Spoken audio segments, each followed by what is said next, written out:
মাঝে মাঝে কোনো কিছুই ভালো লাগে না।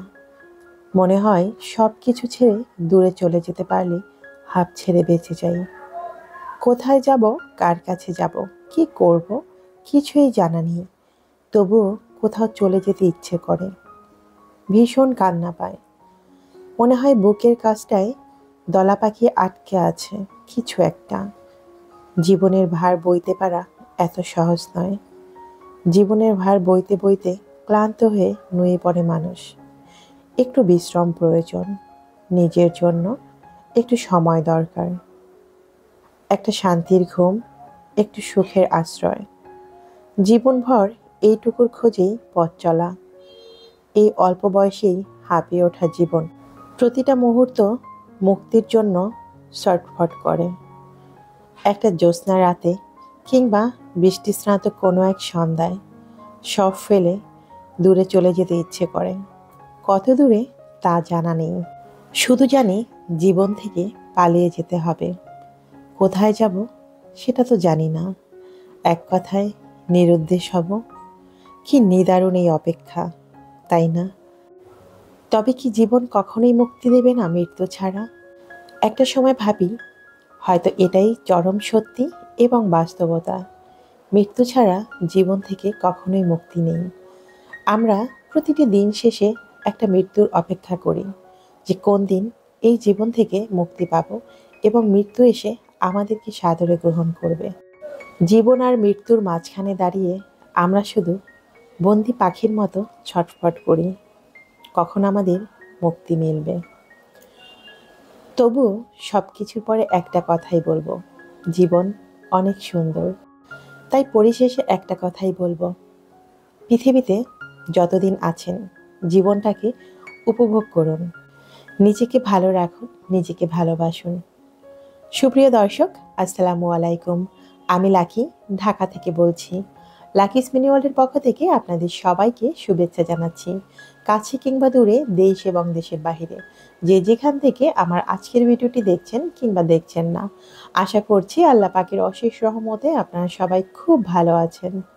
আমিও আলহামদুলিল্লাহ আল্লাহ পাকের অশেষ রহমতে বেশ ভালোই আছি। চলে এলাম আজকে নতুন আরেকটি দিনের গল্প, কথা এবং কাজ নিয়ে। কেমন আছে আমার সমস্ত মিষ্টি আপুরা? আশা করছি আপনারা সবাই ভালো আছেন, সুস্থ আছেন, নিরাপদে আছেন। প্রতিদিনের মতো আজকেও ভিডিওটি সকাল থেকেই শুরু করেছি। সকালবেলা উঠেই নাস্তা রেডি করে নিয়েছি। কি করার, কর্মব্যস্ততার মধ্যে দিয়ে আমাদের জীবনটাকে কাটিয়ে দিতে হবে। এটাই হচ্ছে জীবন চলার পথের একটা নিয়ম। প্রতিদিন সকাল হলে কাজ শুরু করি। কখন যে কাজ করতে করতে বেলা গড়িয়ে সন্ধ্যা হয়ে যায়, আবার সন্ধ্যাবেলার ঘন অন্ধকার কাটিয়ে ভোরের আলো ফোটে। এভাবেই একের পর এক দিনগুলো চলে যাচ্ছে। আজকে হঠাৎ করেই মনে হচ্ছে গতকাল আমার জীবনে কি কি ঘটেছে, আর সেই দিনটা আমি আর ফিরে পাচ্ছি না। আবার আগামীকাল হয়তো ভাববো আজকের এই দিনের কথা, যে কালকের দিনটা আর ফিরে পাবো না। একটু একটু করে জীবন থেকে কেমন যেন দিনগুলো কেটে যাচ্ছে। সব একঘেয়েমি জীবন, চলার পথ, সব কিছুই আমার কাছে মনে হচ্ছে যে দিন শেষে আমরা মৃত্যুর জন্য অপেক্ষা করছি। জানি না বিষয়টা আপনাদের কাছে কেমন লাগে। আমার কাছে আসলে এমনটাই লাগে ইদানিং। কথা বলতে বলতে আজকে কিন্তু আমি রান্নাও করে নিচ্ছি, কারণ এই যে রান্না বাড়া শেষ করব খুব দ্রুত করে। হয়তোবা অর্ধেকটা করব, বাকি অর্ধেকটা বাহির থেকে এসে করতে হবে। প্রতিদিনের তো একটা রুটিন আছে। আমার তো মেয়েকে নিয়ে বাহিরে যেতে হয়, ওকে সঙ্গে করে নিয়ে যাই, আবার সঙ্গে করে নিয়ে আসি। আর মাঝখানের সময়টা আমার বাহিরেই থাকতে হচ্ছে। তো বুঝতেই পারছেন, চাইলেও সংসারের অনেক কাজ ঠিকভাবে করতে পারছি না। আর যখন করছি তখন অনেকটাই বেলা চলে যাচ্ছে। আজকে সকালবেলা উঠেই তো প্রথমে নাস্তা রেডি করে নিয়েছি, এরপর ঝটপট করে রান্নার আয়োজন করলাম। প্রথমে রান্না করেছি কলাই শাক। আচ্ছা, আপনারা কে কে কলাই শাক চিনেন? অনেকেই হয়তো বা চিনেন, আবার অনেকেই চিনেন না। কলাই শাকটা আমার খুব ফেভারিট একটা শাক, অনেক পছন্দের। এই বছর আজকে প্রথম খেলাম। সত্যি কথা বলতে আমার কাছে মনে হয়েছে অমৃতর মতো, কারণ এটা আমার এতটাই পছন্দের। শাকগুলো এনেছিল অনেক, কিন্তু এগুলো বাছার পরে একদম অল্প হয়ে গেছে। এরপর আমি সিম আর চিংড়ি মাছ দিয়ে সেটাকে হালকা করে রান্না করে নিয়েছি। কলাই শাকটা এভাবে রান্না করলে আমার কাছে অনেক ভালো লাগে। আর একটা হচ্ছে ভাজি করেও খাওয়া যায়, তবে সেক্ষেত্রে অনেক শাকের প্রয়োজন, যেটা আমার কাছে একদমই ছিল না। আমার মেয়েটা আবার শাকটা ভাজি করে খেতেই বেশি পছন্দ করে। কি করার, অল্প শাক, তাই আমাকে ব্যালেন্স করেই রান্না করতে হয়েছে। আলহামদুলিল্লাহ, খেতে কিন্তু মাশাল্লাহ অনেক মজার হয়েছিল। শাকের সঙ্গে রান্না করে নিয়েছি আজকে খাসির মাংস। তবে খাসির মাংসটা আজকে এমনভাবে রান্না করছি যেন বুঝতেই না পারে যেটা খাসির মাংস। কারণ আমার মেয়ে একদমই খাসির মাংস পছন্দ করে না। যদি জানতে পারে এটা খাসির মাংস, তাহলে হয়তোবা মুখেই তুলবে না। তাই আমি খাসির মাংসটার মধ্যে যেন কোনো প্রকার দুর্গন্ধ না থাকে বা খাসির মাংসের যে একটা স্মেল আসে সেটা না থাকে, সেই কারণে মাংসটাকে গরম পানির মধ্যে প্রায় 2 ঘন্টার মতো ভিজিয়ে রেখেছিলাম, যাতে সেই স্মেলটা চলে যায়। এরপরে যতটা সম্ভব একদম পরিষ্কার করে ধুয়ে নিয়েছি। তো মাসাল্লাহ রান্না করার পর আমি কিন্তু বুঝতেই দেইনি যে এটা কিসের মাংস। যখন জিজ্ঞেস করেছে, একটা মিথ্যে কথা বাধ্য হয়ে বলতে হয়েছে। কি আর করার, মায়েরা সন্তানের মঙ্গলের জন্য একটু একটু মিথ্যে কথা বলতেই পারে। আমি বলেছি গরুর মাংস, তা না হলে হয়তোবা একটু মুখে তুলতো না। তো সে কিন্তু বুঝতে পারেনি এটা গরুর মাংস ছিল না, খাসির মাংস। খাসির মাংসটা হয়তোবা অনেকে পছন্দ করে খায়, আবার অনেকের কাছে কিন্তু তেমন একটা পছন্দের নয়। আমার ফ্যামিলির অনেকেই আছে যারা খাসির মাংসটা তেমন একটা পছন্দ করে না। তো যাই হোক, আমি অর্ধেকটা রান্না করেই কিন্তু বাহিরে চলে এসেছি। কারণ রান্না এসে পরেও করা যাবে, কিন্তু ঠিক টাইমের মধ্যে মেয়েকে নিয়ে যেতে হবে। তো প্রথমে একটু ফ্ল্যাটের কাছে এসেছি, ভাবলাম এখান থেকে একটু দেখে তারপর চলে যাই, কারণ আজকে এখানে কাজ চলছিল। এর আগের একটি পর্বে আপনাদের সঙ্গে শেয়ার করেছি আমি আমার বাহির সাইডের জন্য কিছু সিনারি নিয়েছি। তো সেই সিনারির কাজটাই এখন চলছিল, সেগুলো মোটামুটি লাগানো হয়ে গেছে। লাস্ট ফিনিশিংয়ে অল্প একটু কাজ বাকি আছে, সেই মুহূর্তেই আমি ভিডিওটা ধারণ করেছিলাম। তো এই হচ্ছে আমার বাসার বাহিরের অংশের ফাইনাল লুকটা, মানে কেমন হবে।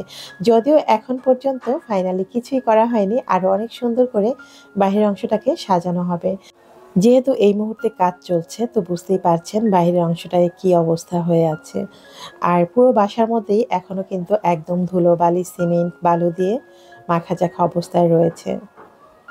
তো তারপরও চেষ্টা করি প্রতিদিন আপনাদের সঙ্গে যতটুকু সম্ভব আমার বাসার কাজ কতটুকু হলো সেটা শেয়ার করার জন্য। আমার তো একজন আপু রয়েছেন যিনি খুব শীঘ্রই নতুন ফ্ল্যাট করবেন বা করতে যাচ্ছেন। তিনি তো আমার ভিডিও দেখেন এবং আমি কি করছি সেটা নাকি তিনি ফলো করছেন তার নতুন ফ্ল্যাটে সেটা করার জন্য। তবে এটা সত্যি, আমি আমার সাধ্য মতো সবটুকু দিয়ে চেষ্টা করেছি। তবে ইচ্ছে থাকলেও তো অনেক কিছু হয় না, সেটা আমি সবসময় বলি।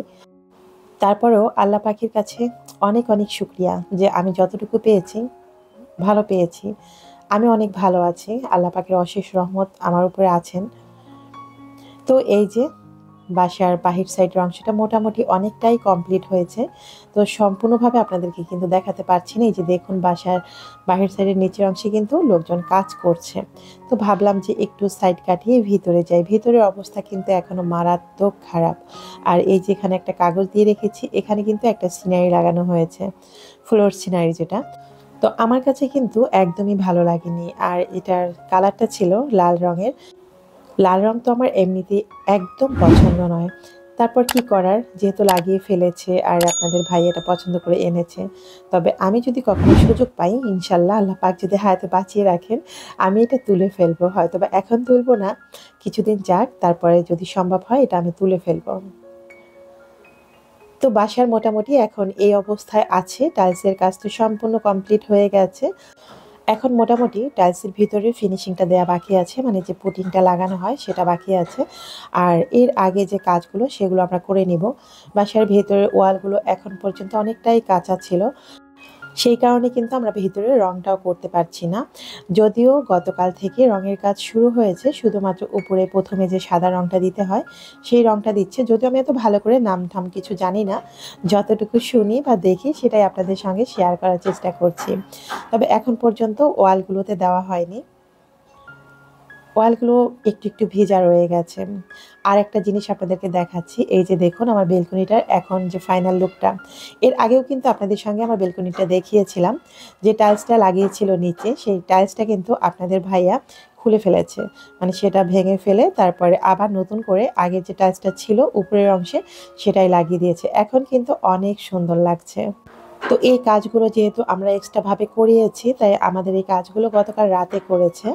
রাতে তারা লাইট জ্বালিয়ে তারপর করে নিয়েছে। তো এই যে দেখুন এখন নিচের অংশটা কিন্তু অনেক সুন্দর লাগছে। তো ২ টা বেলকনি দিয়েই কিন্তু টাইলসগুলো চেঞ্জ করে নিয়েছি। খুব শীঘ্র হয়তোবা আমাদের পুরো বাসাটাই ফাইনালি কাজ করা হয়ে যাবে। সেটাও নিশ্চয়ই আপনাদের সঙ্গে শেয়ার করব। আমি চেষ্টা করি আমার বাসার প্রত্যেকটা অংশই আপনাদের সঙ্গে একটু, একটু করে শেয়ার করার জন্য। এটা হচ্ছে মেয়ের বেডরুম আর তার সাথেই রয়েছে ওর বেলকনিটা। আমার বেলকনিটার তুলনায় ওরটা কিন্তু একটু বড়। বেলকনিটাকে কিভাবে ডেকোরেশন করা যায় সেটার আইডিয়া অবশ্যই আপনাদের থেকে নিব। ফ্ল্যাট থেকে বেরিয়ে অলরেডি মেয়েকে নিয়ে চলে গিয়েছিলাম মিরপুরে। এরপর কিন্তু বাসায় চলে এসেছি। এসে খাবারগুলো পরিবেশন করে দিচ্ছি। খাবারগুলো কিন্তু একটু গরম করে নিয়েছিলাম। যেহেতু আমি রান্নাটা কোনোভাবে করে রেখে চলে গেছি। আর মাংসটা কিন্তু তখন পুরোপুরি রান্না করে রেখে যেতে পারিনি। অর্ধেকটা রান্না করে বাকিটা কিন্তু বাসায় এসে আবার রান্না করেছি। আজকে ভয়েস ওভার করতে এসে একদম বিপদে পড়ে গেছি। ভাইরে ভাই, কি যে শব্দ, আমার তো ভালোই লাগছিল না। আর এই শব্দের কারণেই কিন্তু আমার ভিডিও ছাড়তে অনেক দেরি হয়ে যায়। নিশ্চয়ই আপনারাও শুনতে পাচ্ছেন আমার সাউন্ডের পিছনে কিন্তু অনেক, অনেক বিকট শব্দ। মানে পাশের বিল্ডিংয়ে কাজ হচ্ছে। তো বুঝেন কি পরিমাণ শব্দ। এরা রাতের বেলা যে কী কাজ করে আমি সত্যি বুঝি না। তো যাই হোক খাবারগুলো আমি সার্ভ করে দিচ্ছি। এখন পর্যন্ত কিন্তু আমি বাহির থেকে এসে গোসল করতে পারিনি। ভাবলাম আগে সবাইকে খাবার দিয়ে তারপরে আমি গোসল করতে যাব। যেহেতু বেলাও কিন্তু মোটামুটি অনেক হয়ে গেছে। তো সবাইকে খাবার দিয়ে আমি গোসল সেরে নিলাম। এরপর নিজেও খাওয়া-দাওয়া করে নিয়েছি। এরপর বাহির থেকে কি এনেছি সেগুলো একটু গুছিয়ে নিচ্ছি। এই বড়াইগুলো গতকালকে এনেছে আপনাদের ভাইয়া। ভেবেছিল অনেক মিষ্টি হবে। দেখতে কিন্তু অনেক সুন্দর মাশাআল্লাহ আর অনেক বড়, বড় ছিল। তবে এই বড়াইগুলো কখনোই কিন্তু মিষ্টি হয় না। যে মিষ্টিটা হয় সেটা হচ্ছে একটা পানসে মিষ্টি আর একটু হালকা কষকষ ভাব থাকে। তবে আমি যে বড়ইগুলো নিয়ে আসি এটা মিরপুর ১০ নম্বরে পাওয়া যায়। ২-১ টা দোকানে হয়তোবা খুব কম পাওয়া যায়। এই বড়ইগুলো ছাড়া আমার কাছে কোনো বড়াই খেতেই ভালো লাগে না। এগুলো হয়তোবা অনেক ছোট। কিন্তু বিশ্বাস করুন এটা এত মিষ্টি আপনি যদি একবার খান তাহলে বারবার এই বড়ইগুলোই খুঁজবেন। তো আজকে আমি খুব অল্প দামে বড়ইগুলো পেয়েছি। এগুলোর কেজি নিয়েছিল ৳২২০ করে। তবে এই বড়ইগুলো আমি অনেক পরে পেয়েছিলাম। তার আগে আমি এই বড়ইগুলো নিয়েছিলাম। এগুলোকে বলে নারিকেল কুল। তো যাই হোক, মানুষ যে কতটা বাটপার হয় বা কতটা চিটার হয় মানুষকে ঠকানোর জন্য সেটা আমি আজকে প্রমাণ পেয়েছি। যদিও আমি এখানে প্রতিদিন যাই, আমি গেলেই লোকটাকে ধরতে পারবো। আমার বড়িগুলো দেখে নিশ্চয়ই বুঝতে পারছেন। হয়তোবা ভাবছেন, "আপু এই ধরনের বড়িগুলো কেন এনেছো?" এই বড়িগুলো আমি যখন নিয়েছি একদম ফ্রেশ, মাত্র বক্সটা খুলেছে। সেখান থেকে আমি বড়িগুলো নিয়েছিলাম। কিন্তু দেখেন বড়ির কি অবস্থা। প্রত্যেকটা বড়ির ভিতরেই মনে হচ্ছে যেন নষ্ট হয়ে গেছে। সত্যি কথা বলতে আমি যখন পলি থেকে বের করছিলাম আমি নিজেই অবাক হয়ে গেছি। এটা কি সত্যি আমি যে বড়িগুলো নিয়েছিলাম সেটা? মানে কিভাবে এরা চেঞ্জ করলো আমি আসলে কিছুই বুঝলাম না। তো এই যে একটা পেঁপেও এনেছিলাম সঙ্গে, আর সেই সঙ্গে কিছু পেয়ারাও এনেছি। সবই বলল যে আসলে অনেক মিষ্টি হবে সেইজন্য। মেয়েকে যখন আমি কোচিংয়ে দিয়ে দেই তারপরে আমার হাতে কিন্তু প্রায় ১ টা ঘন্টা সময় থাকে। তখন কি আর করার ঘুরে, ঘুরে বসে এগুলোই করি। কোনোদিন হয়তোবা মার্কেটের ভিতরে থাকি, কোনোদিন হয়তোবা ফলের মার্কেটে একটু ঘোরাঘুরি করি। আর না হয় কোনোদিন মাটির দোকানে চলে যাই, মাটির কি, কি নতুন জিনিস এনেছে।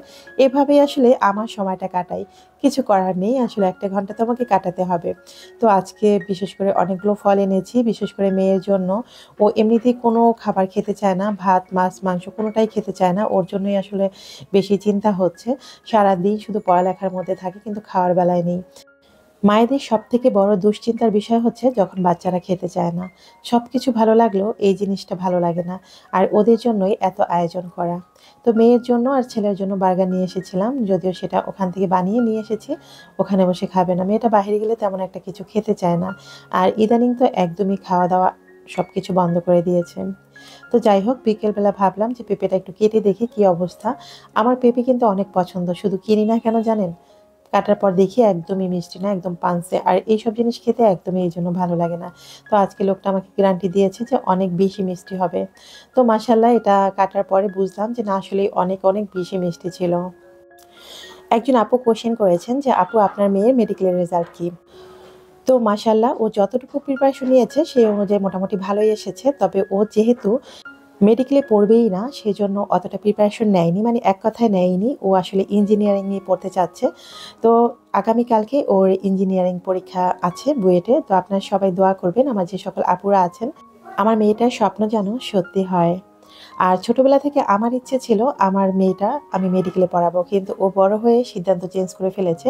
ও মেডিকেলে পড়বে না, ও ইঞ্জিনিয়ারিং পড়বে। আর মূলত ওর ইচ্ছে হচ্ছে ও ইঞ্জিনিয়ারিং পড়ে দেশের বাইরে চলে যাবে। জানি না আল্লাহ পাক আসলে কি চায়, ভাগ্য যেটা আছে সেটাই হবে। তো আপনারা সবাই দোয়া করবেন আমার মেয়েটার জন্য। এখন বলে দিচ্ছি গত পর্বের ধাঁধার সঠিক উত্তর। গত পর্বের ধাঁধা ছিল পেট ভরে না তবুও সবাই খায়, প্রথম অক্ষর বাদ দিলে খেলার নাম হয়। ধাঁধার সঠিক উত্তর ছিল বাতাস। যিনি সর্বপ্রথম কমেন্ট করে সঠিক উত্তরটি জানিয়েছেন তার জিমেল অ্যাকাউন্টের নাম হচ্ছে মিস পলি। পলি আপু, আপনাকে অসংখ্য ধন্যবাদ, আপনি সর্বপ্রথম কমেন্ট করে সঠিক উত্তরটি জানিয়েছেন। এরপর বলছি আজকের পর্বের ধাঁধা। আজকের ধাঁধা হচ্ছে জিনিসটা নিজের থাকা ভালো, অন্যের কাছ থেকে পেলে মুখ হয়ে যায় কালো। আশা করছি আমার বুদ্ধিমান ভিউয়ার্সরা খুব দ্রুতই কমেন্ট বক্সে সঠিক উত্তরটি জানিয়ে দিবেন। তো আজকের ভিডিওটির একদম শেষ প্রান্তে চলে এসেছি। আজ তাহলে এখানে বিদায় নিচ্ছি। দেখা হবে আগামী পর্বে নতুন কোনো ভিডিওর সঙ্গে। আর হ্যাঁ, ভিডিওটি ভালো লাগলে অবশ্যই লাইক কমেন্ট শেয়ার করতে ভুল করবেন না। আল্লাহ হাফিজ, আসসালামু আলাইকুম।